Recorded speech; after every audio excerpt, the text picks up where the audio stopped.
የሰው ልጅ እንዲበሏት ታዳጊሽ አምላክሽ መድኃኒትሽ እነሆ በአህያዋና በውርንጫዋ ላይ ተቀምጦ ይመጣል።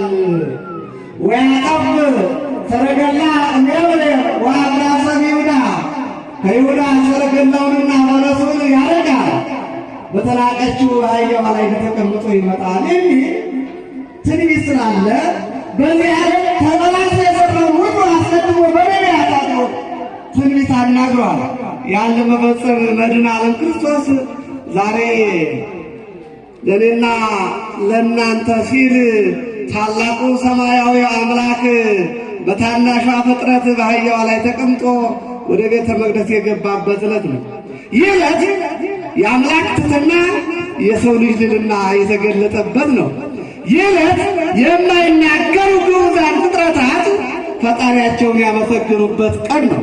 ለምስጋና የተፈጠሩ ሰዎች ዝም ሲሉ እነሆ ገና የእናትና አባታቸውን ስም እንኳን በአግባቡ መጥራት የማይችሉ ሕፃናት አንደበታቸው ረቶላቸው ስብሐተ እግዚአብሔርን ከመላእክት ጋር ያመሰገኑበት ታላቅ ዕለት ነው። በሊቃውንቱ እንደተገለጸ የመላእክት ምስጋና የሕፃናቱ ቃል የድንጋዮቹ ቃል ከመላእክት ምስጋና ጋር ተባበረ ይላል፣ አንድ ሆነ ይላል። ስብሐተ መላእክት ምስለ ቃለ ሕፃናት ወቃለ አእባን። ድንጋዮችም ዛሬ ፈጣሪያቸውን ያመሰገኑበት ቀን ነው።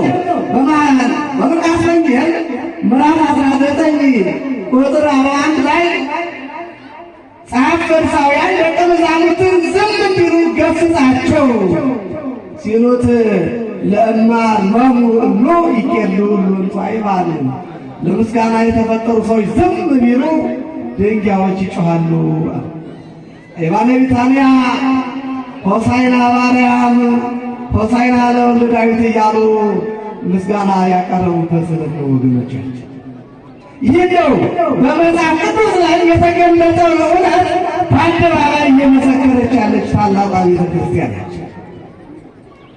ይህ ዛሬ አሁን በመዋዕሉ እንደተነበበው በማቴዎስ ወንጌል ምዕራፍ 21 ቁጥር 1 በማርቆስ ወንጌል ምዕራፍ 11 ከቁጥር 1 ጀምሮ በሉቃስ 19:28 በዮሐንስ ወንጌል ምዕራፍ 12 ከቁጥር 12 ጀምሮ ተጽፏል።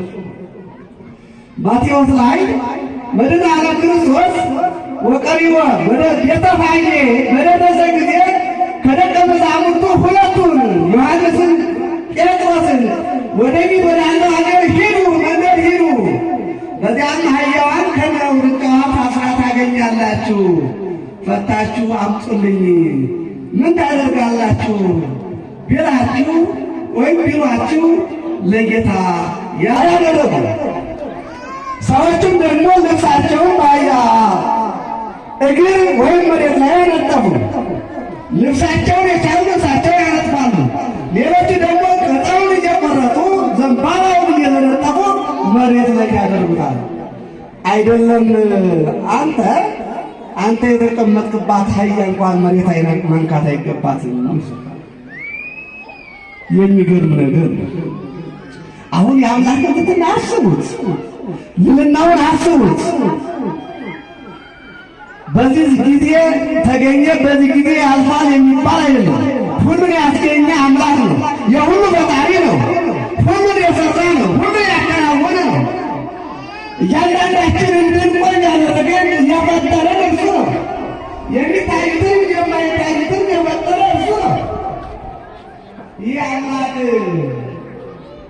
በተናቀችው በአህያዋ ላይ ተቀምጦ ትሕትናውን ገለጠ።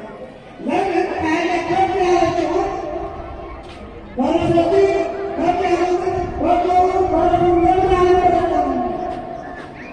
አህያውን የመረጠበት የራሱ አስቀድሞ ፈረሶቹን ሳይሆን አህያዎቹን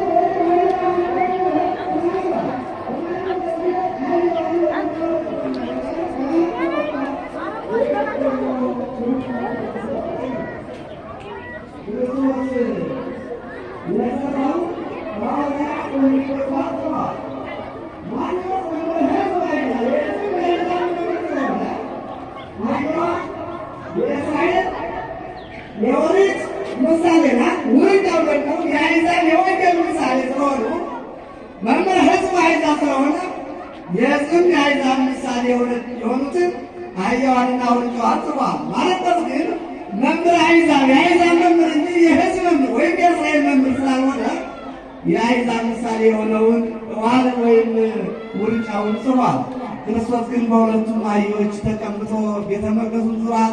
ወደ 14 ምዕራፍን ተጉዞበታል ይላል።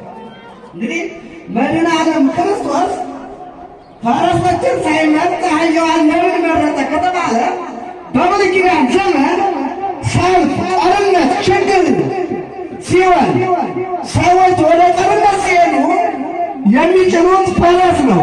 በፈረስ ላይ ተቀምጠው ዘገር ጦር ነጥቀው ወደ ጦርነት ይሰማራሉ። የሰላምና የእርቅ ጊዜ ከሆነ ግን በአህያ ላይ ተቀምጠው ነጭ ለብሰው መቋሚያቸውን ዘንጋቸውን ይዘው ይሄዱ